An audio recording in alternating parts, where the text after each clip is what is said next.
TET अर्थात शिक्षक पात्रता परीक्षा या विषयावर सध्या महाराष्ट्रातील शिक्षक वर्गामध्ये प्रचंड अस्वस्थता पाहायला मिळत आहे. सर्वोच्च न्यायालयाने दिलेल्या अलीकडील निर्णयामुळे सेवेत असलेल्या शिक्षकांनाही टीईटी परीक्षा अनिवार्य असल्याचे स्पष्ट झाले असून यामुळे हजारो शिक्षकांच्या नोकरीच्या सुरक्षिततेवर प्रश्नचिन्ह निर्माण झाले आहे. अनेक शिक्षक गेल्या 15 ते 20 वर्षांपासून अध्यापन करत आहेत, अनुभव संपन्न आहेत, परंतु आता अचानक त्यांच्यावर टीईटी परीक्षा देण्याची सक्ती लादली गेल्याने संभ्रम आणि भीतीचे वातावरण निर्माण झाले आहे. हाच निर्णय केंद्रस्थानी ठेवून राज्य सरकार पुनर्विचार याचिका दाखल करणार का, हा प्रश्न सध्या सर्वाधिक चर्चेत आहे. सर्वोच्च न्यायालयाच्या या निर्णयानुसार शिक्षकांची गुणवत्ता सुधारण्यासाठी आणि शिक्षणाचा दर्जा उंचावण्यासाठी टीईटी ही मूलभूत अट असावी असे स्पष्ट मत मांडण्यात आले आहे. न्यायालयाने असेही नमूद केले की शिक्षक पात्रता परीक्षा ही कोणत्याही राज्यासाठी नवीन बाब नाही आणि देशभरात आधीच लागू आहे. मात्र महाराष्ट्रात मोठ्या प्रमाणावर शिक्षक आधीच सेवेत असताना त्यांना टीईटी अनिवार्य करणे कितपत योग्य आहे यावरून मोठा वाद निर्माण झाला आहे.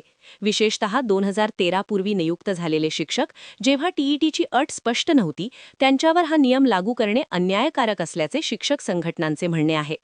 या निर्णयानंतर राज्यभरातील शिक्षक संघटनांनी आंदोलनाची भूमिका घेतली. अनेक ठिकाणी निवेदने देण्यात आली, शाळा बंद आंदोलन करण्यात आले, तर काही ठिकाणी शांततामय मोर्चे काढण्यात आले. शिक्षकांचा मुख्य आक्षेप असा आहे की अनुभव संपन्न शिक्षकांना एका परीक्षेच्या आधारावर अपात्र ठरवणे योग्य नाही. शिक्षण क्षेत्रात वर्षानुवर्षे सेवा दिल्यानंतर अचानक टीईटी पास न झाल्यास नोकरीत धोक्यात येईल ही भीती शिक्षकांमध्ये खोलवर रुजलेली आहे. या पार्श्वभूमीवर राज्य सरकारची भूमिका काय आहे याकडे सर्वांचे लक्ष लागले होते. सुरुवातीला विधी व न्याय विभागाकडून असा अभिप्राय समोर आला की सर्वोच्च न्यायालयाच्या निर्णयाविरोधात पुनर्विचार याचिका दाखल करणे कायदेशीरदृष्ट्या अवघड ठरू शकते. त्यामुळे शिक्षक वर्गामध्ये नाराजी आणखी वाढली. सरकार शिक्षकांच्या बाजूने उभे राहील की नाही याबाबत शंका निर्माण झाल्या. मात्र अलीकडे विधान परिषदेत या विषयावर मोठी आणि महत्त्वाची माहिती समोर आली. शिक्षण विभागाशी संबंधित प्रश्नावर उत्तर देताना राज्यमंत्री यांनी स्पष्ट संकेत दिले की राज्य सरकार शिक्षकांच्या अडचणी समजून घेत असून सर्वोच्च न्यायालयात पुनर्विचार याचिका दाखल करण्याबाबत गंभीरपणे विचार सुरू आहे. त्यांनी असेही सांगितले की लाखो शिक्षकांच्या भवितव्याचा प्रश्न असल्यामुळे सरकार कोणताही निर्णय घाईघाईने घेणार नाही आणि सर्व कायदेशीर बाबी तपासूनच पुढील पाऊल उचलले जाईल. राज्यमंत्र्यांच्या या वक्तव्यामुळे शिक्षक वर्गाला मोठा दिलासा मिळाल्याचे दिसून येते, कारण आतापर्यंत सरकारकडून स्पष्ट भूमिका येत नव्हती. पुनर्विचार याचिका दाखल करण्याचा विचार सुरू असल्याचे अधिकृत संकेत मिळाल्याने शिक्षक संघटनांनी थोडा संयम ठेवण्याची भूमिका घेतली आहे. मात्र याचिका कधी दाखल होणार, त्यात नेमके कोणते मुद्दे मांडले जाणार आणि शिक्षकांना नेमका काय दिलासा मिळणार हे प्रश्न अद्याप अनुत्तरित आहेत. पुनर्विचार याचिकेमध्ये राज्य सरकार प्रामुख्याने सेवेत असलेल्या आणि विशेषतः 2013 पूर्वी नियुक्त झालेल्या शिक्षकांना टीईटीच्या अटीतून सूट मिळावी हा मुद्दा मांडण्याची शक्यता आहे. याशिवाय अनुभव, सेवाकार्य, प्रशिक्षण आणि प्रत्यक्ष अध्यापन कौशल्य या बाबींनाही पात्रतेचा भाग मानण्यात यावा अशी मागणी केली जाऊ शकते. सरकारचा युक्तिवाद असा असू शकतो की शिक्षणाचा दर्जा महत्त्वाचा असला तरी अनुभवी शिक्षकांना एका परीक्षेच्या आधारावर अपात्र ठरवणे योग्य नाही.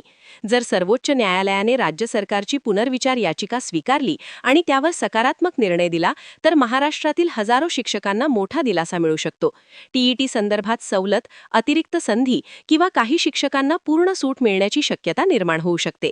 मात्र जर पुनर्विचार याचिका फेटाळली गेली तर शिक्षकांना टीईटी परीक्षा उत्तीर्ण करणे अपरिहार्य ठरेल आणि त्यानुसार सरकारला पुढील धोरण ठरवावे लागेल. सध्या तरी एक गोष्ट स्पष्ट आहे, ती म्हणजे टीईटी निर्णयावर राज्य सरकार पूर्णपणे शांत बसलेले नाही. राज्यमंत्र्यांनी दिलेल्या ताज्या अपडेटनुसार शिक्षकांच्या बाजूने न्यायालयीन लढाई लढण्याचा विचार सुरू आहे. त्यामुळे पुढील काही दिवसात सरकारकडून अधिकृत घोषणा किंवा सर्वोच्च न्यायालयात दाखल होणारी पुनर्विचार याचिका या विषयावर निर्णायक ठरू शकते.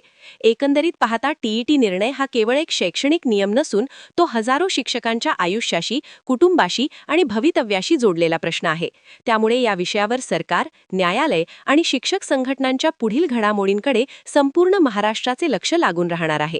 शिक्षकांसाठी हा लढा न्यायाचा ठरेल की नाही हे येणारा काळच ठरवेल.